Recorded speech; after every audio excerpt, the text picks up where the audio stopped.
नमस्कार। TV 9 digital में आप सभी का स्वागत है। और एक और मेडल विनर, एक और ऐसे खिलाड़ी जिन्होंने भारत का नाम रोशन किया, वो बर्मिंघम से हमारे साथ खास तौर पर जुड़ रहे हैं। 96 किलोग्राम वर्ग में विकास ठाकुर ने जीता सिल्वर मेडल। और कहा जाए तो सीजन कैंपेनर है, इससे पहले भी इनके मेडल्स रहे हैं। तो सबसे पहले तो बहुत बहुत शुभकामनाएं विकास। धन्यवाद जी, धन्यवाद सर। आपका बहुत बहुत धन्यवाद आपकी बधाई के लिए। और मतलब जब हम लोग देख रहे थे टेलीविजन पर, जब आपने आ, अपने अपने वजन को उठाया, तो एक एक कॉन्फिडेंस आपकी बॉडी लैंग्वेज में भी था कि मेडल तो पक्का है। अभी चूंकि ये नहीं पता कि कौन सा मेडल आएगा, लेकिन मेडल पक्का है। ये आत्मविश्वास उस तैयारी का नतीजा है जो आपने पिछले कई वर्षों से की है।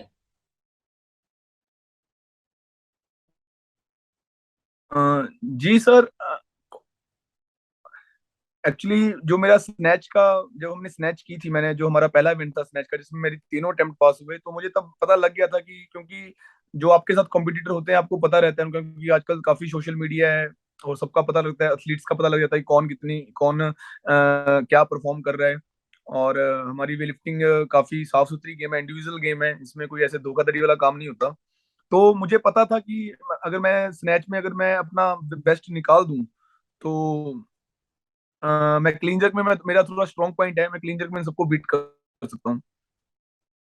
और कुल आपने 346 किलोग्राम उठाया आपने। अ, क्या टारगेट भी कुछ ऐसा ही सोच के गए थे, या एक्सपेक्टेशन थोड़ी ज्यादा थी और उससे थोड़ा बहुत कम हुआ? क्या एक्सपेक्टेड था, कितना उठा पाए आप? जी, टारगेट मेरा यही था। मेरा टारगेट था 155 195 का टारगेट था। बट 91 के में मेरा सिल्वर श्योर हो गया था, तो फिर मैं 198 के लिए गया। वो मेरा पर्सनल बेस्ट था, मेरा जो नेशनल रिकॉर्ड है 197 का, मैं उसको ब्रेक करने के लिए 198 पे गया था।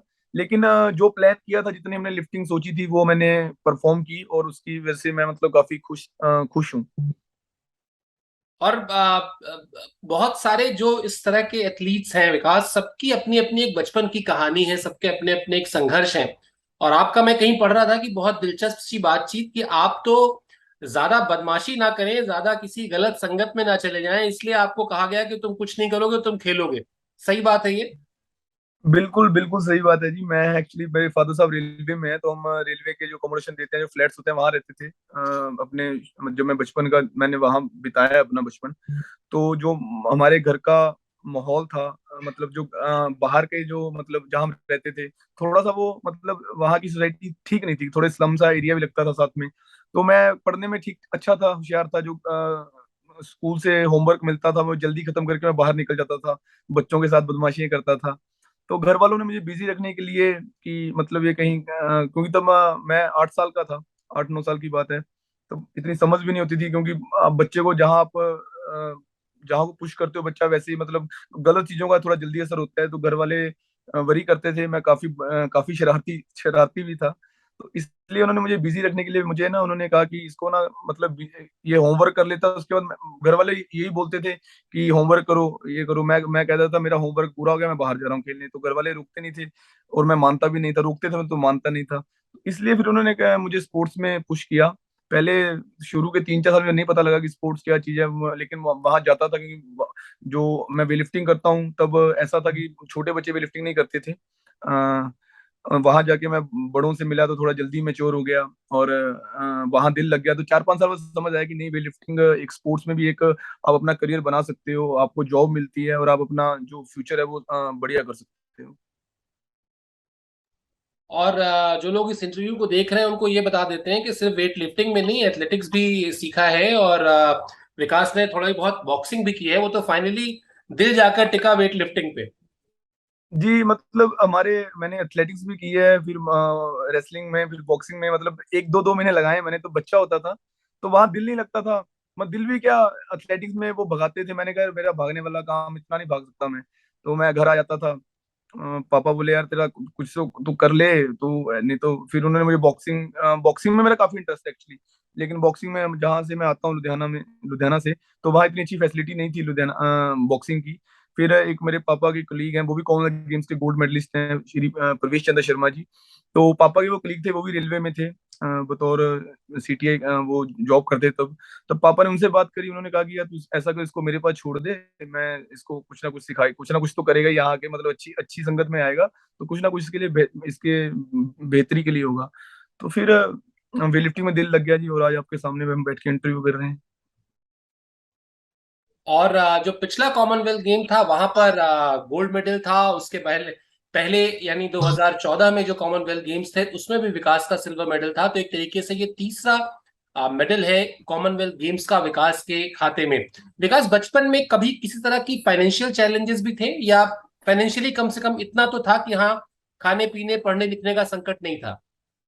नहीं नहीं, फाइनेंशियली कभी वो कोई प्रॉब्लम नहीं आई। हम घर से ठीक थे, मिडिल क्लास फैमिली से बिलोंग करते थे, तो ऐसा कुछ नहीं है। और हमेशा घर वालों ने बहुत सपोर्ट किया है, तो हमेशा ऐसा फाइनेंशियली कभी कोई प्रॉब्लम नहीं आई। जब आपने मेडल जीता तो उसके बाद जो जश्न का अंदाज था, उस अंदाज ने दो चीजों की याद दिलाई। एक तो आपने खुद बाद में बताया कि आप जो सिंगर थे मूसेवाला, उनकी हत्या से बहुत दुखी थे, और उनका एक अंदाज है, और वही अंदाज कुछ कुछ क्रिकेट में शिखर धवन का भी है, गब्बर जिनको कहते हैं सब लोग। तो खैर, जी जी। कितना कनेक्ट करते हैं ये? क्या क्या गायकी का वो था, या उनकी हत्या से दुखी थे? क्या था जहन में उस वक्त? सर एक्चुअली ऐसा कुछ नहीं था, वो तो नेचुरल ऐसा, मतलब कुछ सोच के कुछ नहीं किया, वो अंदर से ही अपने आप आ गया। मैं शिखर धवन जी का उनका अपना स्टाइल है, बट मैं सिद्धू मूसेवाले को मैंने ट्रिब्यूट दिया है कि मैं उनका बहुत बड़ा फैन फैन हूँ और रहूंगा हमेशा।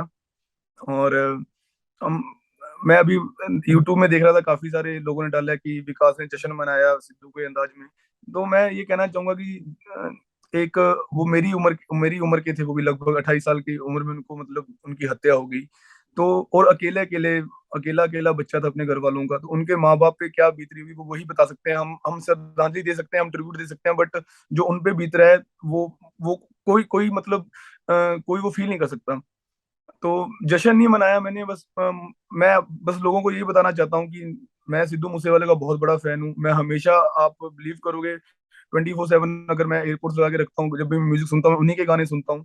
और मैं पहले भी सुनता था, लेकिन जब से ये मतलब उनकी हत्या हुई उसके बाद मैं बहुत 2 दिन बहुत भावुक भी रहा। मैंने खाना तक नहीं खाया, तो वो काफी झटका सा लगा। लेकिन मैं आपको ये बताना चाहूंगा आपके माध्यम से कि मैं उनका बहुत बड़ा फैन हूँ और हमेशा रहूंगा उनको। मैं उनके उनके गाने हमेशा मेरे साथ रहेंगे। बहुत अच्छी बात कही आपने कि वो जश्न नहीं था उसको, क्योंकि किसी की हत्या के बाद उसके स्टाइल को कॉपी करना जश्न नहीं हो सकता। वो उसकी उसकी जी याद जी में, जी। उसके अंदाज में उनको श्रद्धांजलि देना था। और चूंकि आप उनके इतने बड़े फैन हैं, आप उनके इतने बड़े प्रशंसक हैं, आप उनके परिवार का दर्द, उस कष्ट को समझते हैं।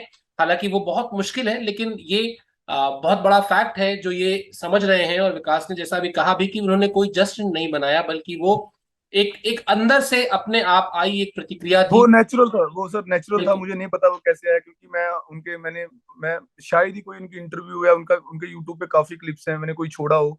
और उनको जब भी वो लाइव शो करते थे तो ऐसे थापी मारते थे उनका तो वो बस नेचुरल आ गया। बस वो लोगों ने बता दिया, जश्न जश्न नहीं मनाया मैंने। मैंने बस उनको, मैंने वो लोगों को बताया कि नहीं, मैं उसको सुनता था और सुनता हूँ, सुनता रहूंगा। मैं हमेशा उनका बहुत बड़ा फैन था और हूँ और रहूंगा। अगला टारगेट क्या है? ओलंपिक्स, एशियन गेम्स, किस तरह से आगे बढ़ने की सोच सर रहे हैं? अभी अभी के लिए फिलहाल तो ये अभी आप कुछ कह रहे हैं?